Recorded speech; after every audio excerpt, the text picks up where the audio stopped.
Assalamualaikum warahmatullahi wabarakatuh. Selamat siang, Ibu dosen pengampu mata kuliah simulasi komputer, Ibu Dr. Desi Novianti, dan teman-teman sekalian yang mungkin melihat atau menonton video presentasi saya atau kelompok 6 ini. Sebelumnya, perkenalkan kami dari kelompok 6 yang beranggotakan saya sendiri, Arif Rohman Nurholik, dengan NIM 230411074, dan ada Mas Roni, kemudian ada Mbak Dini Riantina, lalu yang terakhir ada Mas Dimas Pratama. Nah, pada kesempatan ini saya akan mempresentasikan hasil studi kasus ini yang berjudul optimasi warehouse manajemen pangan darurat menggunakan simulasi analogi dengan studi kasus BNPB atau Badan Nasional Penanggulangan Bencana. Eh, Pada era ketidakpastian dan meningkatnya resiko bencana, sistem logistik pangan darurat dituntut untuk cepat, akurat, dan efisien tentunya. Namun dalam praktiknya masih ditemukan permasalahan-permasalahan seperti tingginya barang kadaluarsa, terjadinya stock out, lalu serta lambatnya waktu respon distribusi. Nah, oleh karena itu melalui penelitian ini, eh, saya atau kelompok kami itu menggunakan pendekatan simulasi komputer yang berbasis Discrete Event Simulation atau DES untuk menganalisis dan mengoptimalkan sistem gudang pangan darurat. Maka melalui model ini, saya atau kelompok kami itu ingin menunjukkan bagaimana teori simulasi dapat diimplementasikan secara nyata untuk mendukung fungsi perencanaan dan pengambilan keputusan strategis di instansi seperti BNPB ini. Nah, baik, selanjutnya nanti saya akan memulai dengan penjelasan mungkin latar belakang dari permasalahan ini. Nah, sebelum membahas ke poster, saya tentunya akan menjelaskan teori dasar terlebih dahulu dengan secara singkat gitu ya. Yang pertama apa itu simulasi komputer. Simulasi komputer di sini itu metode untuk meniru atau mempresentasikan sistem nyata ke dalam model digital tentunya dengan menggunakan program komputer sehingga kita bisa mengganti perilaku sistem tersebut tanpa harus menguji langsung di dunia nyata. Terus perbedaan simulasi komputer dengan eksperimen langsung. Kalau simulasi komputer itu dilakukan tentunya di komputer. Untuk yang eksperimen langsung itu ya tentunya dilakukan dengan sistem yang nyata. Kemudian untuk simulasi komputer itu eh, resikonya rendah, lalu kalau yang eksperimen mungkin resikonya nyata. Nah, terus perbedaan simulasi dengan perhitungan matematis. Kalau perhitungan matematis tentunya menggunakan rumus tertutup atau closed form. Lalu biasanya dengan sistem yang sederhana dengan hasilnya itu deterministik. Nah, untuk yang simulasi itu digunakan untuk sistem yang kompleks, kemudian melibatkan banyak variabel dan ketidakpastian, kemudian bisa bersifat stokastik atau mengandung probabilitas. Kemudian kapan sih kita membutuhkan simulasi itu? Mungkin simulasi dibutuhkan itu ketika sistem apa namanya terlalu kompleks untuk dihitung dengan rumus yang sederhana. Kemudian ada ketidakpastian atau uncertainty. Lalu eh, ingin menguji banyak skenario yang berbeda. Nah, kemudian di lembar kerja yang kemarin yang diberikan oleh dosen pengampu itu eh, tentunya ada software-software yang digunakan gitu kan. Ada yang software Arena, kemudian Vensim dan Flexim. Di sini saya akan menjelaskan dengan software Arena terlebih dahulu. Software Arena itu adalah software yang berbasis DES atau Discrete Event Simulation yang dikembangkan oleh Rockwell Automation. Digunakannya ya tentunya sama sih kayak ini Logic juga untuk apa namanya simulasi sistem manufaktur, simulasi sistem antrian, proses produksi dan logistik. Di sini Arena itu fokusnya pada kejadian diskret kayak seperti kejadian proses bongkar muat begitu. Nah, kemudian ada Vensim. Vensim di sini adalah software yang berbasis sistem dinamis. Digunakannya itu untuk menganalisis sistem jangka panjang tentunya, lalu hubungan sebab akibat. Biasanya itu digunakan untuk perencanaan strategis. Lalu yang terakhir software apa namanya Flexim. Nah, di sini software yang berbentuk 3G 3D yang berbasis discrete event simulation juga. Di sini keunggulan dari Flexim tersebut adalah tentunya visualisasi 3D dengan realistis, dengan simulasi rantai pasok, lalu simulasi sistem transportasi. Kemudian hubungan teori simulasi dengan studi kasus ini dalam studi kasus ini sistem yang dimodelkan itu adalah gudang pangan darurat, proses penerimaan barang, penyimpanan, kemudian distribusi ke daerah yang terdampak bencana. Kemudian sistem ini itu memiliki ketidakpastian permintaan. Kemudian mengapa eh, saya atau kelompok kami itu menggunakan AnyLogic? AnyLogic itu unggul karena bisa menggabungkan DES, kemudian Agent Based Modeling dan System Dynamics. Untuk warehouse BNPB di sini yaitu DES untuk proses logistik, terus Agent Based untuk perilaku unit distribusi, kemudian System Dynamics untuk kebijakan stok jangka panjang. Jadi kesimpulan dari teori dasar ini, simulasi komputer itu metode analisis sistem kompleks yang tidak dapat dianalisis hanya dengan perhitungan matematis sederhana. Nah, dalam studi kasus optimasi warehouse ini, simulasi analogic memungkinkan pengujian berbasis skenario, distribusi, dan kebijakan stok tanpa resiko nyata. Maka demikian simulasi menjadi alat penting dalam pengambilan keputusan dan perencanaan logistik eh, kebencanaan begitu. Ya, mungkin itu teori dasar dari LK yang kemarin. Lalu saya akan melanjutkan eh, setelah kita memahami teori dasar simulasi komputer, yaitu bagaimana sistem nyata dapat dimodelkan ke dalam bentuk digital tentunya untuk dianalisis tanpa resiko langsung. Nah, selanjutnya kita akan melihat implementasinya pada studi kasus nyata ini. Nah, studi kasus yang kami atau kelompok kami angkat adalah optimasi ini, warehouse manajemen pangan dalam studi kasus BNPB tentunya. Nah, saya akan jelaskan di abstrak terlebih dahulu mungkin. Nah, dari abstrak ini BNPB itu mengelola di sini 20 mengelola 15 gudang pangan darurat di Indonesia. Namun terdapat beberapa permasalahan tentunya, yaitu yang pertama tingkat barang kadaluarsa mencapai 10% di sini. Kemudian sering terjadi stock out, lalu serta waktu respon distribusi yang sangat lambat. Nah, untuk mengatasi ini, kami atau ya kelompok saya menggunakan simulasi berbasis software analogic tentunya untuk menguji berbagai skenario perbaikan.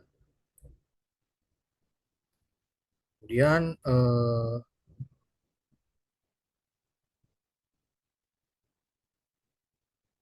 pada latar belakang di sini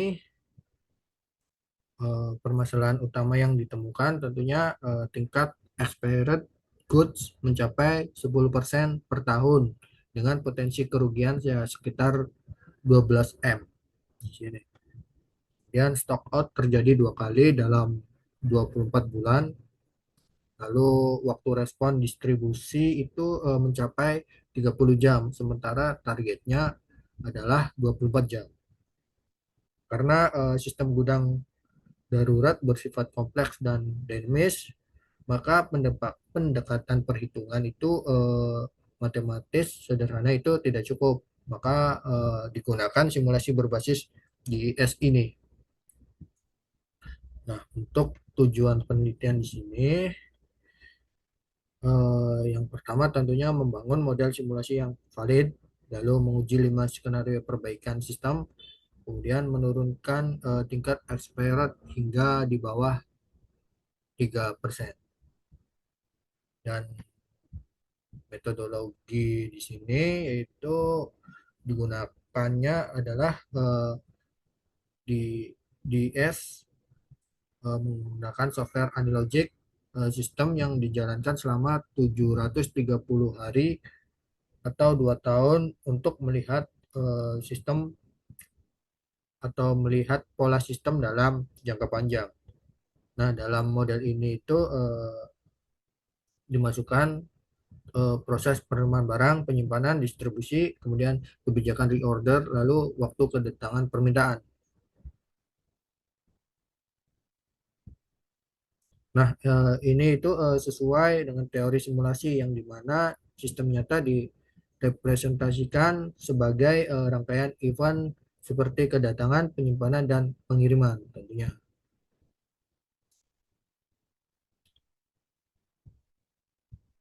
Nah, untuk skenario yang apa namanya yang kami uji itu ada beberapa skenario, itu A itu modal dasar atau batch model, kemudian B itu kebijakan VEFO policy atau first expert first out, kemudian penyesuaian yang C ini penyesuaian reorder point atau ROP adjustment, lalu yang D automated ordering, lalu E ada resource optimization atau optimasi sumber daya. Nah, yang C dan D ini kombinasi strategi yang baik gitu. Uh, untuk hasil simulasinya, dari hasil simulasi yang diperoleh perbaikan signifikan ini, tentunya di aspirate ini turun dari 10% menjadi 2,8% atau turun sekitar 72%. Kemudian stock out itu turun menjadi 70%. Lalu waktu respon di sini turun dari yang awal itu 30 jam menjadi 18,5 jam di sini. Nah, untuk service sendiri di sini naik dari 65 menjadi 98,5%. Artinya sistem ini menjadi jauh lebih responsif dan efisien. Nah, untuk analisis finansialnya dari sistem ekonomi, investasi yang dibutuhkan itu sebesar 2,5 miliar dan penghematan mencapai atau savings mencapai 10,7 miliar per tahun. Lalu ada ROI sebesar 328%. Lalu payback period hanya 2,8 bulan. Ini menunjukkan itu bahwa implementasi model itu sangat layak secara finansial. Nah, mungkin di sini dulu dari penjelasan poster ilmiah. Nanti saya akan menjelaskan bagaimana menjalankan sistem anilogiknya. Baik, di sini saya akan melanjutkan eh, apa namanya simulasi dari studi kasus BNPB ini. Nah, untuk pengujian ini saya di sini atau kelompok kami menggunakan parameter disaster sebanyak 330 kejadian. Kemudian disesuaikan dengan kapasitas supply maksimal gudang dalam setahun. Nah, sebelum masuk ke skenario, saya ingin menjelaskan satu logika kunci dalam simulasi ini, yaitu perbedaan antara kondisi manual atau disable Vivo dan kondisi smart enable Vivo. Nah, saat mode disable, saya menghapus logika pencegahan di sistem ini. Eh, ini mempresentasikan kelalaian manusia sehingga tingkat kerusakan barang di set tinggi ke 10%. Sebaliknya, saat mode enable, sistem komputer aktif melakukan penyortiran atau FIFO dan distribusi otomatis sehingga kerusakan bisa ditekan jadi 1%. Nah, kita di sini masuk ke demo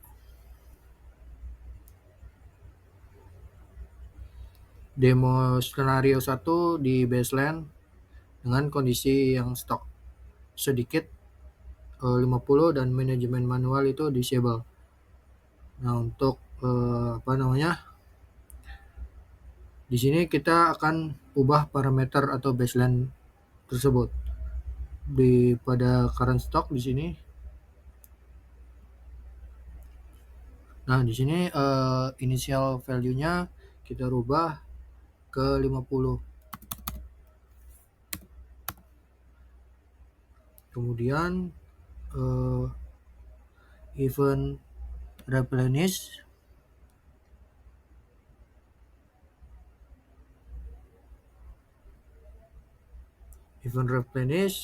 di sini ke recurrence time-nya kita rubah menjadi 2400 jam. Kemudian ke current stock di sini diubah menjadi 10.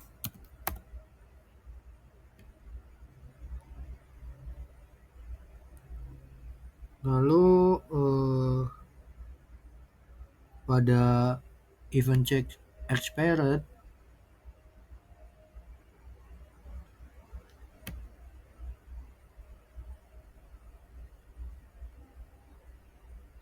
pada event check expired di sini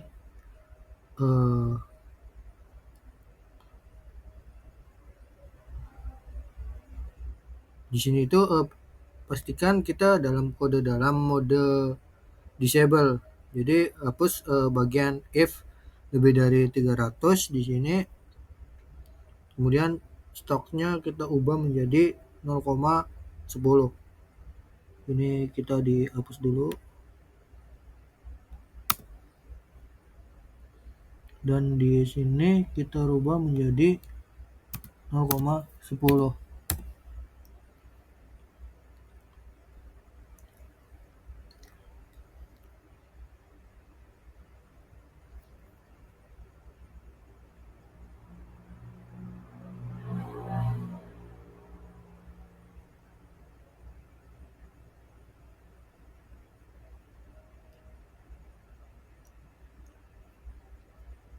Nah, kemudian sudah kita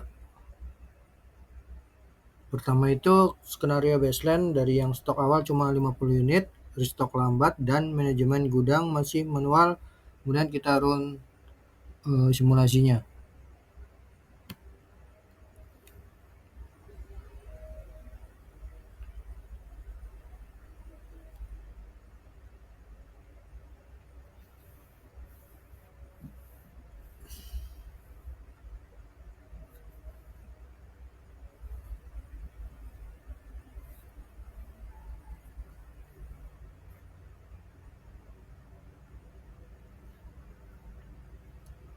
agak sedikit lambat.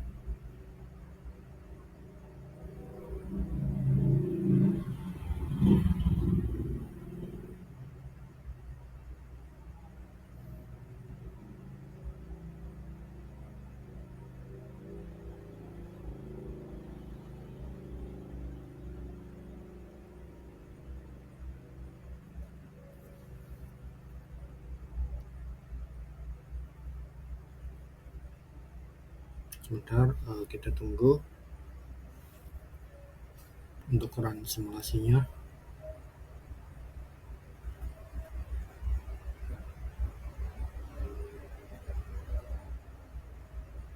Nah, ini kita apply, kita percepat aja.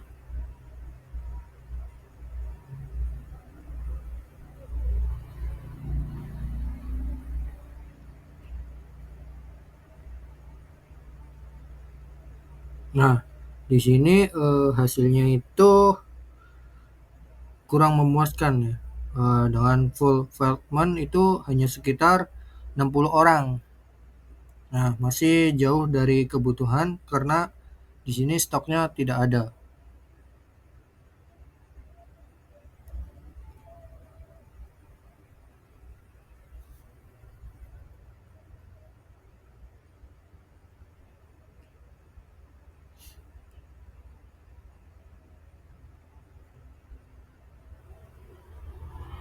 Nah, mengapa waktu itu bagian tersebut dihapus? Jadi ini menghapus bagian VEVO atau disable VEVO. Disable VEVO itu menghapus logika dari pencegahan sistem. Jadi kita mempresentasikan kelalaian manusia sehingga tingkat kerusakan kita itu kita setting tertinggi sehingga mendapatkan rating 10%. Nah, hasilnya itu kurang memuaskan dengan deliverednya itu 60 orang.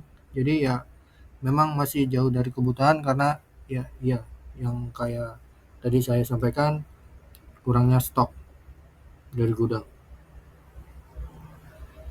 Nah, kemudian kita stop ini, lanjut ke skenario 2, ke skenario C, pre-positioning. Nah, di sini itu kondisi stok itu banyak, dari nanti kita ubah menjadi 150 yang tadinya 50 di current stock. Kita rubah lagi di sini 150. Kemudian event relationship-nya replenish, event replenish.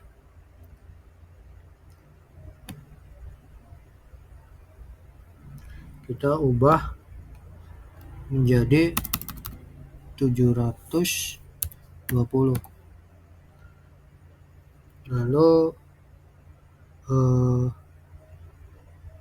current stoknya kita tambahin menjadi 15. Sudah. Untuk expired tetap kita disable.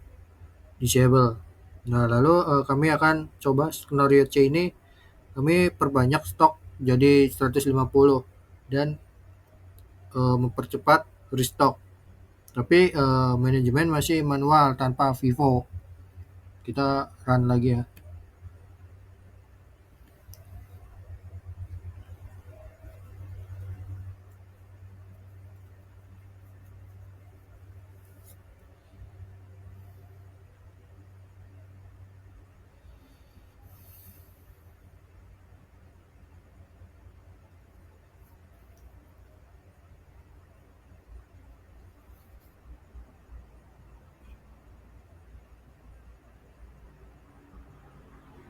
Ntar kita nunggu lagi.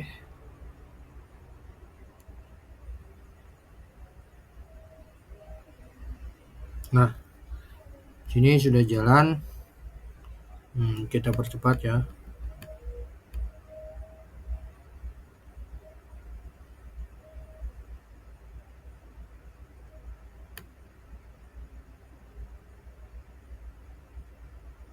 Nah,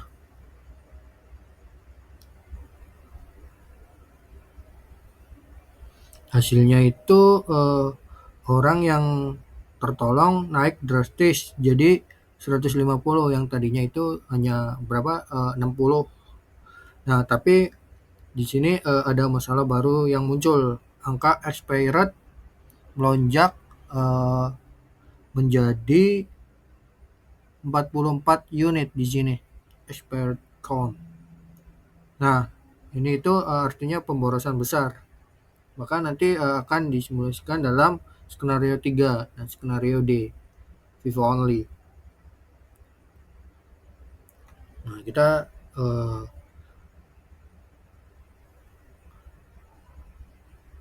jalankan demo skenario D dulu ya. Bentar. Kita ubah parameter kembali di skenario D ini dari current stock. Sebentar.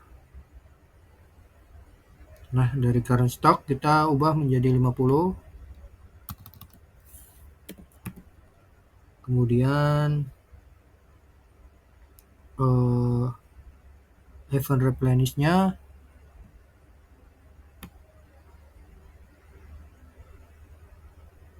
kita kembalikan recurrence time-nya menjadi 2400.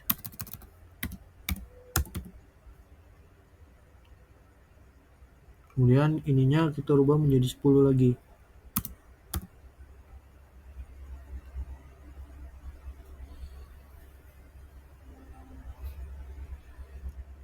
Nah, kemudian kita di sini itu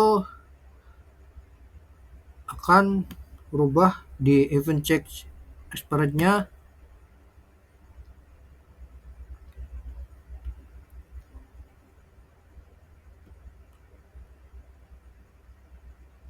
Nah, di sini yang waktu awal kita hapus, kita tambahkan kembali atau bisa di copy paste lah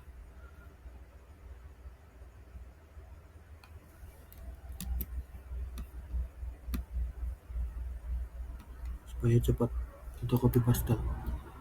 Nah, ini kita masukkan 300 dan yang 10 ini kita ubah menjadi 0,01.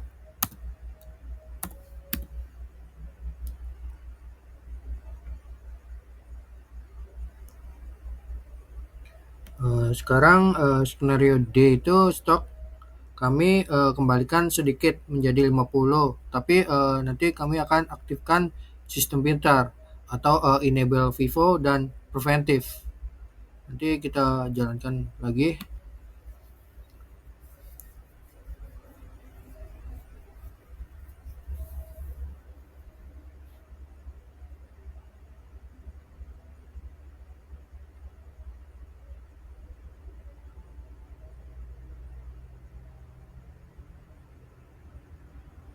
Maaf, menunggu kembali.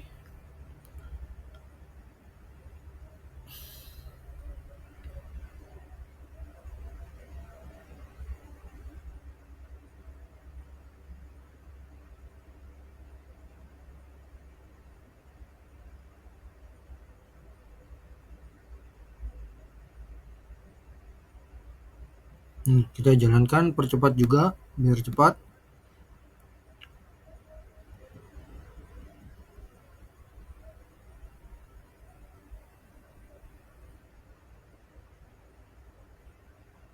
Sampai semuanya selesai.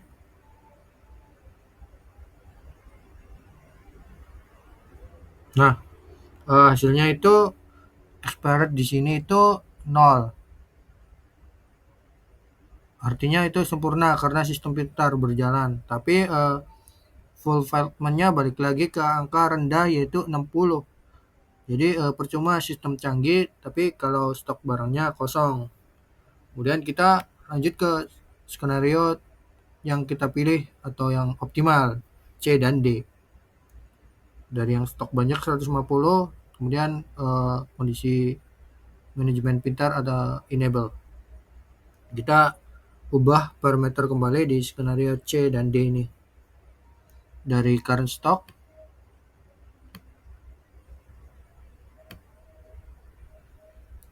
Kita ubah menjadi 150. Kemudian replenish.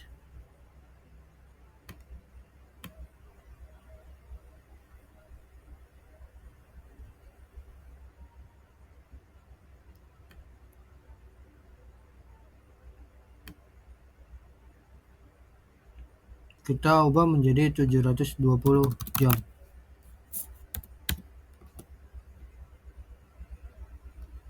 Kemudian di current stocknya kita tambahkan menjadi 15 lagi.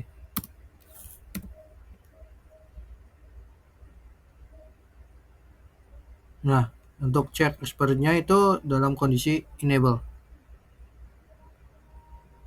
Kemudian kita run kembali.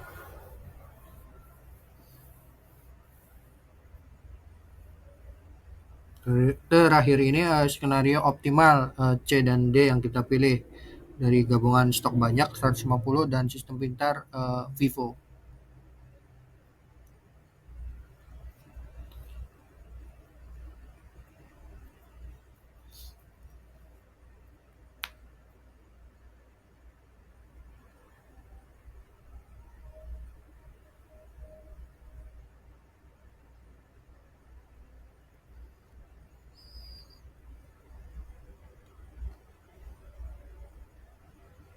Kita jalankan dan kita percepat.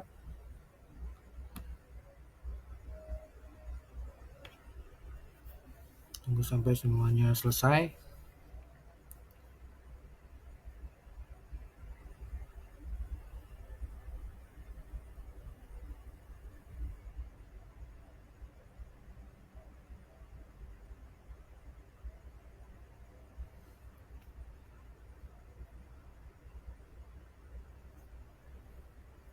Nah, ini sudah mentok selesai. Maka ini hasilnya nih. Voltman di sini mencapai angka tertinggi yaitu 164 orang. 164 orang, dan hebatnya di sini expired berhasil ditekan dari yang tadinya 44 menjadi hanya 3 unit saja di sini.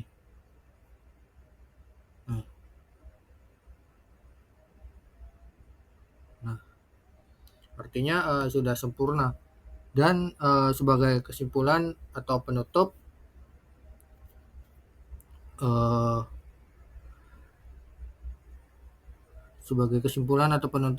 skenario C dan D